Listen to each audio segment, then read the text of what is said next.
Howdy glowworms, welcome back to another episode of Glowland. Happy to have you here. This week I will be continuing on the topic of Tweakments, but this time I'm going to talk about things that I personally wouldn't get done, or at least don't plan to ever get done. And so, yeah, last week, what did I talk about last week? I talked about Botox, chemical peels, laser facials, and I guess facials in general, and laser hair removal. In that time, I did go to my laser hair removal appointment out in Pittsburgh. I visited Pittsburgh this past weekend. It was fun. It was a blast. I have not cleared out my apartment still, but I still have it for another month. So, that'll happen when it happens. But this time, my laser hair removal was actually super painful. It was randomly so much more painful, and I think it's because it was that time of the month. It was literally the first day of my period, and I think somehow... I think that somehow, sorry, there was a bunch of noise. I had to stop for a second. But I think that somehow being on my period made it much more painful. It made me more sensitive. I also found out at the appointment that they up the power of the laser every time, or every other time or something like that, to make sure that they're really killing off all of the hair follicles. So I think it was a combination of those two things. So I had them go down to whatever I had the last time I did it. That still kicked my ass, I'll be honest. I was nearly crying. I was flinching at every burst of the laser, and it was weirdly so much worse than it was the last time I went. Definitely hurt more than getting a tattoo. Getting a tattoo, I also wanted to tap out, but I grit my teeth and bear it. And this time I was this appointment, I was I might have to just tap out and just not ever come back. But I was no, this was my 5th appointment. I'm already almost done. And I scheduled my next one to be a week later than it would have been otherwise, so that when I get it, I won't be on my period again. And hopefully I won't be so sensitive, because I was not having a good time. And I think I'm just going to tell them just keep using the same power level, because apparently I am not built like that. I am not built different. I am built the same as everyone else, if not a little more sensitive. Would prefer to not go through such a painful process again. And it's super quick too, so I really am just being kind of a baby about it. But I don't know, I don't like putting myself through pain if it's not absolutely necessary. And that's kind of the reason why I don't get a lot of things done, like waxing. I got a Brazilian wax done for a few months. I had a wax pass in college at one point, and it's just too much. I'm just I can't be bothered. I will do a bikini wax, and that's it. I'm doing the least amount possible to get, the result that I want. But yeah, that being said, let's get into some other tweakments and things that I do not plan on ever getting. So the first one I want to talk about is cool sculpting. If you are chronically online like myself, and I mean really chronically online, you might remember there was this point at which Julia Fox was I think it was when she was dating Kanye West, and Azealia Banks tweeted about her having horrible cool sculpting or something. Or it wasn't a tweet, I think it was on her Instagram stories. And I remember that was the first time I had really heard anybody talk about it. I had seen advertisements for cool sculpting before, but Azealia Banks was Julia Fox and her horrible cool sculpting, and I was dang, Is that like, is cool sculpting bad? Like, I don't know. And I feel like I've just heard about people doing it here and there, but I have not heard that much about it. And I don't know if it's really super popular or what, but it's like been everywhere the past couple of years. And basically, I guess they sort of just like freeze fat in your body in like specific targeted areas to, obviously sculpt it in a literally cold way, hence cool sculpting. Is it effective? Unclear. Allegedly it's like 70 to 80% effective. Like there have been studies done, and that's what came out of them. But I have heard here and there that you can end up, instead of like sculpting an area, just hardening it. Like it can just make it super firm. And so you don't get the result you want, and B, now it's like not even squishy. Like now, like I don't really know what that would mean. Like if you were to try to get like your love handles cool sculpted or something, like does that mean that you wouldn't lose your love handles, A, and B, that if you wore something tight, you'd just have this like sort of discomfort of having like these hardened areas? I don't know.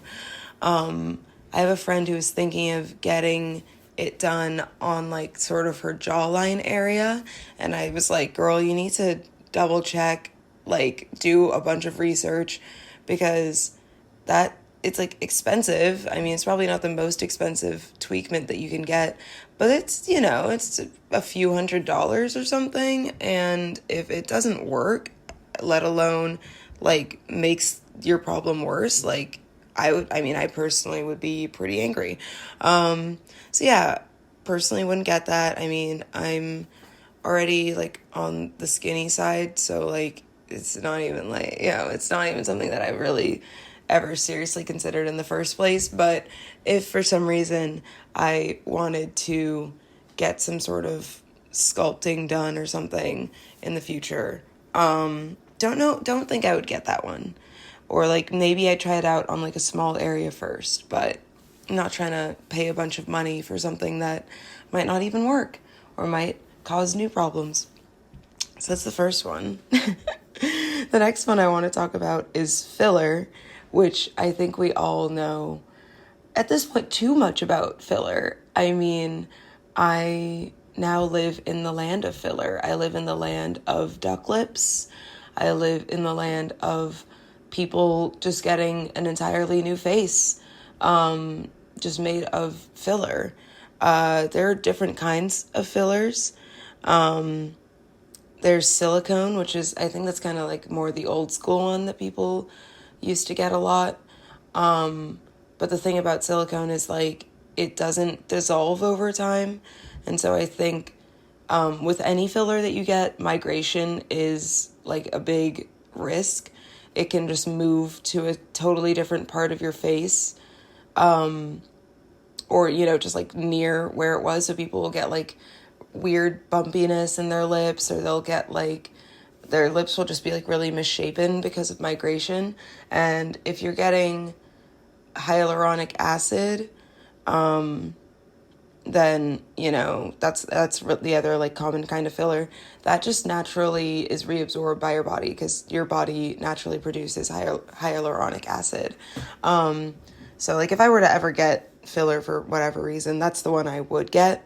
But yeah, with silicone, it's like, it doesn't really, like, I don't know if it really gets absorbed or whatever, but, it lasts longer. And I don't know, I just feel weird about putting foreign stuff in my body like that, things that my body doesn't naturally have. I mean, of course, your body has some amount of like the like element of like silicon or whatever in it, but like not, an entire syringe worth of it just like floating around ready to be absorbed. Yeah, and apparently I don't remember what I looked up, but there's apparently like an oil one as well. that lasts longer, and I think it also gets like sort of absorbed by your body, which is interesting. Yeah, I don't know if I would want that either. All of this sounds very, I don't know, I think I have like a mild fear of being injected with things that aren't just like, like vaccines or like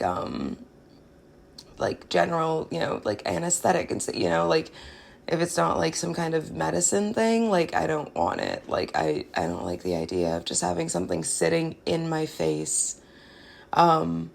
But also, I mean, I've seen some people really get some like great jawlines, fuller lips, whatever stuff. Or like even, you can even get under eye filler for your dark circles. It can like help with that. Of course, when that if that migrates, that can look pretty weird. But it does help, and I've seen people really have some transformation. So like I get it. Like yeah, like yeah, if all it takes is like a quick appointment and somebody injecting your face with a little bit of this and that, and you feel way more confident and you feel like you look way better, kind of worth it. Yeah, it costs good shmoney, but it might be kind of worth it. But yeah, personally, I will not be getting it done. I will not be getting it done. The only one I've really considered is under eye filler, but I don't like things being near my eye. So don't think that's going to be happening anytime soon. I'm just going to stick to throwing on a little bit of concealer when I want to cover up my dark circles. Okay, the next one is liposuction. So I think we all also know about liposuction, so I don't really have to explain much about what it is other than you get like your fat cells sucked out of a certain part of your body.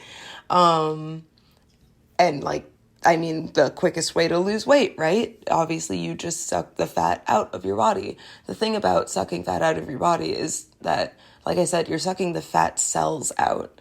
I don't remember what the exact name of the cell is. I think it's a liposome or something, but like fat isn't just floating around in your body freely. Like it's not like it's like a stick of butter that's just like under your skin or something. It's literal individual cells that are full of, whatever lipid, whatever fat is in them. Like each cell contains some amount of the fat. And the more fat you have, the bigger those cells are getting with fat. And so you kind of have, I don't know if it's like a true like set amount of fat cells, but like you have a certain amount of the cells.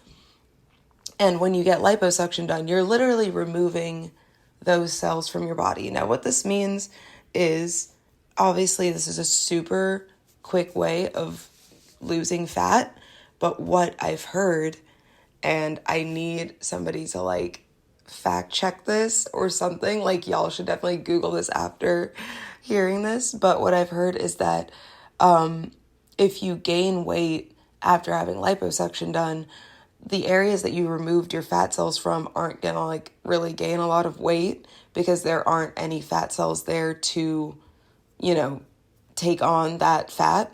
But instead, areas that still have fat cells will take on all of that weight. And so people have said things like Kylie Jenner having really like weirdly big wrists because like that's one area of her body that like, of course they didn't do liposuction on, and like all of the original fat cells are still there. So when she does gain weight, she gains it in areas like her wrists or her ankles or whatever, areas that still have all of their fat cells because that fat needs to go somewhere. And I'm just like, that is simultaneously so interesting and also like so like just weird, just like strange and unsettling. The idea of like, imagine if you just gain 20 pounds, but it's all in like the most random areas of your body because you got the fat cells taken out of like your like waist and like thighs or something.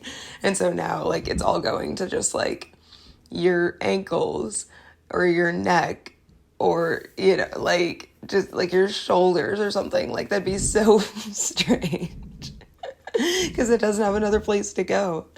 Also, I mean, for liposuction, you do have to go under. So I think it's also just like one of the more dangerous sort of like tweakment treatment, like aesthetic procedures that you can get. I've also, I mean, it goes hand in hand with like BBLs. With like BBLs, they'll like take fat out of one part of your body and put it into your butt. It's a Brazilian butt lift. And that's like one of the deadliest sort of cosmetic procedures. It's the deadliest cosmetic procedure because they can like accidentally inject the fat into the wrong part of your like butt, you know, like it's supposed to be like either right above or right below your muscle, and if they inject it into the wrong place, then it just like enters your bloodstream, and then you just, you know, get whatever, like a heart attack or something. I don't know, some kind of heart failure, because your veins are full of fat, your arteries are full of fat, something like that. So yeah, it has like something like a 5% mortality rate, which is like extremely high for a cosmetic procedure. So yeah, I guess liposuction itself, sort of dangerous, but not like crazy. I mean, especially because it's been happening for so long. But BBLs, super dangerous. I mean, compared to other things, compared to something like facelift, which is what I'm going to get into next. So I looked into facelifts just because I feel like, especially in the skincare world, a big thing, of course, is like wrinkles, anti-aging, all that kind of thing, like tightening, whatever. And you can go the slower route of trying to get your skin to produce more collagen, making sure that you moisturize properly, staying out of the sun, preventing, skin damage and stuff, because of course that's going to reduce elasticity a lot more quickly. But then the shortcut way is to just get a facelift, which the popular one right now, popularized by Bella Hadid, which, why do I know this off the dome, but it's the ponytail facelift, which is they kind of, I guess, just make a little incision right at your hairline, right past your hairline, so that it's the scar is covered up by your hair, and they pull your face up as though you had a ponytail, a super tight ponytail, and then re-sew it, which also sounds vaguely creepy to me. All these sound vaguely creepy to me. I don't know. I guess I just don't like the idea of somebody cutting into me like that. Anyways, zero trigger warning on that one. But apparently, average facelift cost is around $8,000. I ain't got $8,000 to be spending on that. Obviously right now I wouldn't be getting a facelift anyway. I'm just a normal 20-something-year-old. That's not necessary at this point in my life. Would I get it when I'm 50 or 60? You'd really have to ask me in 30 years, because I don't know really how my skin is going to be 30 years from now. Hopefully I'm not going to be so obsessed and stressed out about the state of my face that I want to spend thousands of dollars on a procedure like that. But maybe I will be. Maybe I'll, for some reason really, really want to reduce the amount of lines and wrinkles and things in my face, and do it, in a more invasive way, rather than going the route of just, trying to take care of my skin. I mean, vitamin C is known to help collagen production, but how much can it really do? Also, I think I've mentioned it before in other episodes, but side note, any face cream with collagen as its active ingredient, you should just be wary of. I think they're coming out with some where allegedly it's your skin can absorb it and use it, but like collagen is a protein and it's like too big of a molecule for your skin to actually absorb.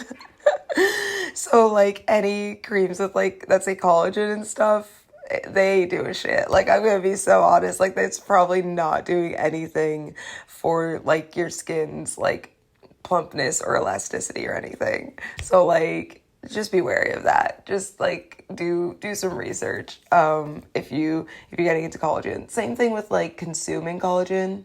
I know people think that's gonna help their skin. It probably won't, honestly.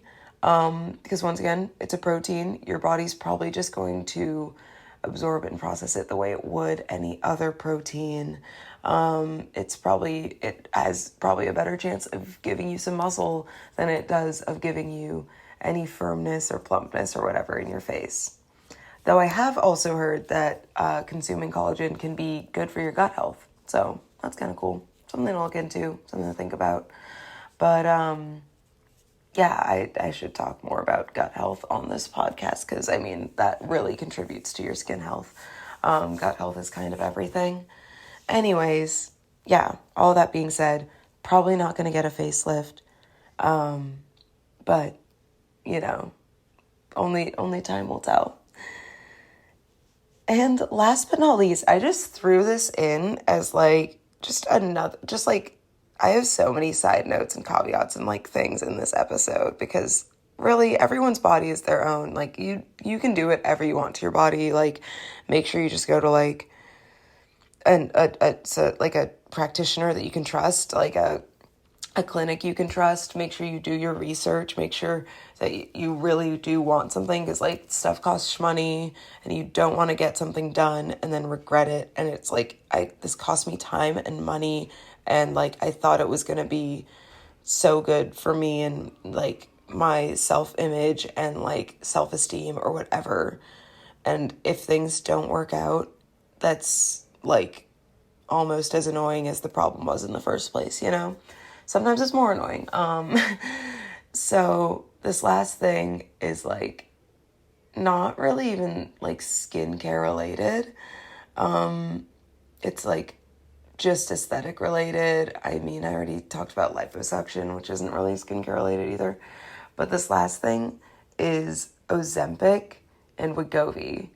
And like everybody thinking that this is like their shortcut to weight loss.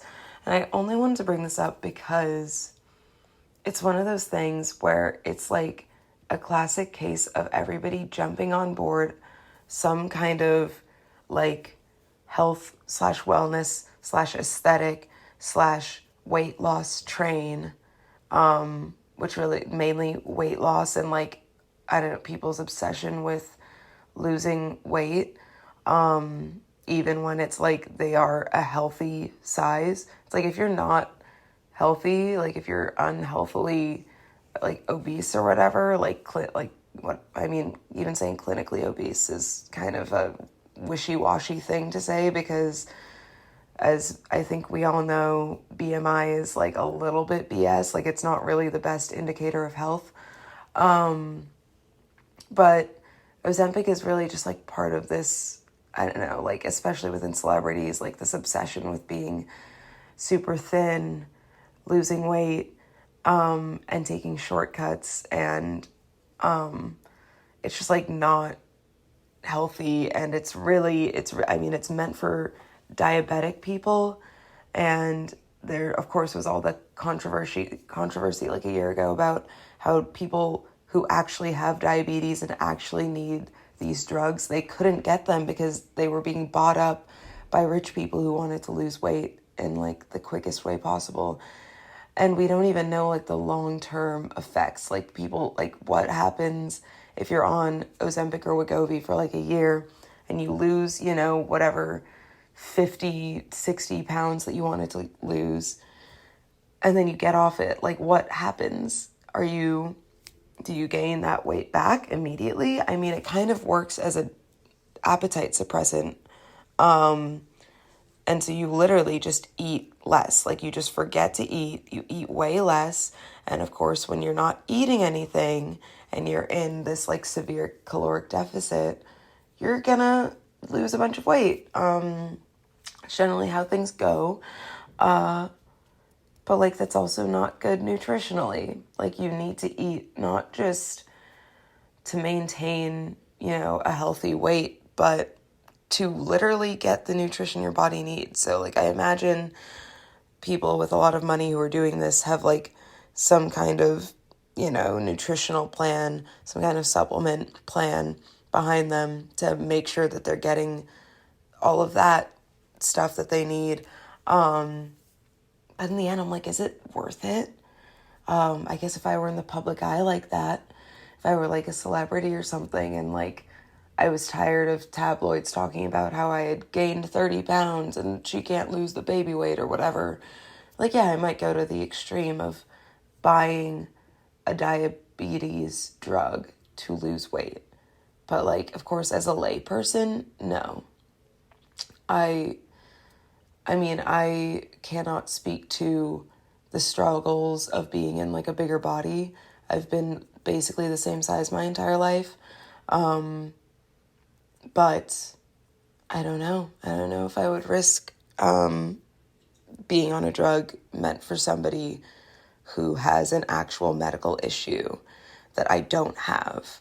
I don't know if I would be on a drug that I don't know how it's going to affect me long term, when there's so many other options for losing weight. When I can, if I have the resources to pay for these drugs out of pocket, like, I probably have the resources to, like, get, like, a nutritionist, get a nice gym membership, and, like, figure it out a different way.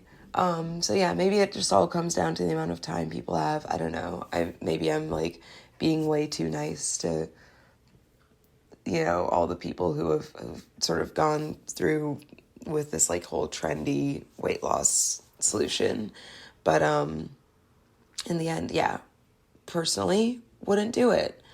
And yeah, it's just, Ozempic right now, to me at least, is the poster child of, like, people getting something done to them, or, like, taking something, consuming something, that short term is totally going to give you the results that you want, but long term it's like, you don't know. You just don't know. And I mentioned it in the last episode, I feel like you need to, if you're going to get some of these things done, and it's, like, purely for aesthetics, if it's not, like, for some medical reason, if it's just for aesthetic reasons, like, I'm going to get things that it's, like, it's been around for a long time. Botox has been around for, decades. We know how it affects people. We know what the side effects are. And there are people who, now are in their, like, 60s who have been getting Botox for years. And they're fine. And I'm like, okay, I'm not gonna, just, like, I probably am not gonna have any, like, super crazy serious side effects. And if I do, people are gonna know how to deal with them, I'm gonna be able to recover.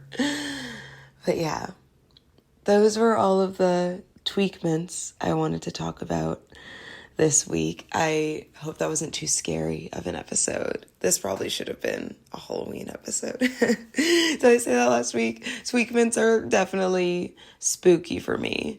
It's a little bit, oh my God, it's a little bit scary. What's happening out here? I mean, you hear horror stories, especially with plastic surgery and, just like ineffective drugs and things, like, people just getting weird things put in their bodies, and just doing all these things. I mean, don't do yourself a favor, and unless you have a strong, like, stomach and stuff, like, don't look up, like, botched veneers and stuff, because, oh my Lord, the things that people will go through just to, like, look good. And sometimes they don't even end up looking very good. Sometimes things really are just botched and they don't work out. So stay safe out there. Dun dun dun. I feel like I should have, like, spooky music or, like, Twilight Zone music or something. Goodness. Anyways, thank you so much for listening. some closing notes. I do think this is going to be my second to last episode for season 1. Next week, I'm going to have my last episode of the season, and then I'm going to take a little break because it is, believe it or not, it is a good amount of work. Even with like a podcast this casual, I still have to, think about my episodes and sort of script them on some level, even if it's just like loose notes and stuff, and record and everything. And it's not a ton of time, but it is like a sort of constant thing. And I started my new job like 3 weeks ago, and it's been going well, or this is my 4th week there. But it is picking up now. So I do need to,